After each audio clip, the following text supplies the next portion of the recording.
अजित पवार जब से एनडीए के साथ आए हैं, उनके सिर पर लटकी कानून की तलवार हटती दिखाई दे रही है। एक के बाद एक मामले से उन्हें क्लीन चिट मिलती जा रही है और इस बार जिस मामले में अजित पवार को क्लीन चिट मिली है, उसमें उनकी पत्नी भी आरोपी बनाई गई थी। तो क्या है ये मामला जिसमें अजित पवार को मिली क्लीन चिट? देखिए इस रिपोर्ट में। बीजेपी की वॉशिंग मशीन चुनावों के समय में जमकर काम कर रही है।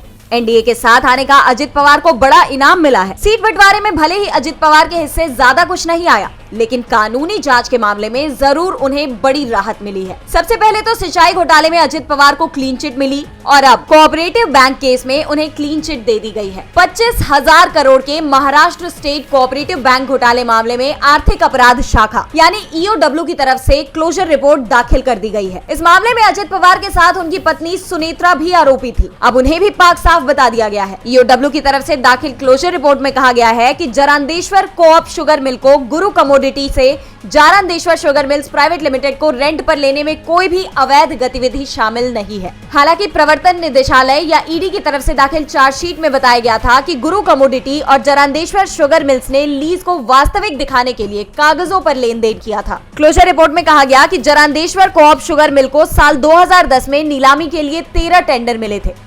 इसे अंधेरी की गुरु कमोडिटीज सर्विसेज को 65.8 करोड़ रुपए में बेच दिया गया था, जिसके मालिक ओमकार बिल्डर थे। गुरु कमोडिटीज ने इसके बाद मिल को लंबे समय के लिए नई company Jarandeshwar sugar mills private limited को बेच दिया। Jarandeshwar sugar mills private limited के डायरेक्टर अजित पवार के रिश्तेदार राजेंद्र घाटगे थे। कंपनी के बनने के 2 सप्ताह बाद ही 19 नवंबर 2010 को जय एग्रोटेक से इसे 20.3 करोड़ रुपए मिले। ईओडब्ल्यू की रिपोर्ट में कहा गया है कि सुनेत्रा पवार जय एग्रोटेक की डायरेक्टर थी, लेकिन 2008 में पद से इस्तीफा दे दिया था। इस पूरे लेन देन में कोई गलत गतिविधियां नहीं हुई हैं। डीवी लाइव की रिपोर्ट।